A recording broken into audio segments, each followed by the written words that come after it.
Bonjour, bienvenue dans cette nouvelle Minute Santé. Il sera question aujourd'hui des atteintes au niveau de l'œil des maladies d'origine extra-oculaire. Vous vous en doutez certainement, l'œil n'est pas un organe situé comme une planète ou un îlot dans un coin.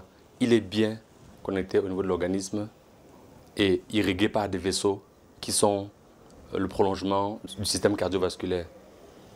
Et en cela, en tant que tel, il peut être victime des maladies vasculaires, il peut être victime des maladies auto-immunes, il peut être victime des maladies métaboliques et bien d'autres. C'est le cas par exemple du diabète, qui est une maladie métabolique dont les répercussions au niveau de l'œil vont se faire à deux niveaux, au niveau de la rétine, par ce qu'on appelle la rétinopathie diabétique, et au niveau du cristallin. L'œil va être victime aussi des maladies auto-immunes, notamment avec la maladie de base d'eau qui est une maladie de la thyroïde. L'œil va être victime de maladies auto-immunes par l'atteinte vasculaire dans une maladie qu'on appelle la maladie de B7, qui va être le fait d'une attaque par les petits vaisseaux des anticorps. Et ceci va essentiellement concerner l'UV, c'est-à-dire la couche nourricière de l'œil.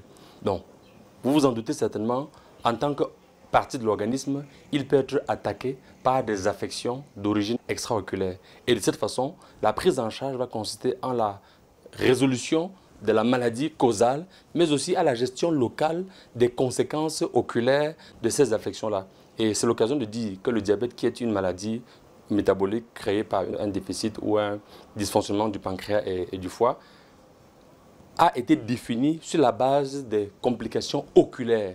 C'est-à-dire que le seuil de 1,26 g a été établi à partir de l'apparition des complications oculaires de cette maladie. Bien informé, vous savez développer des réflexes santé de qualité parce que votre santé est votre premier capital.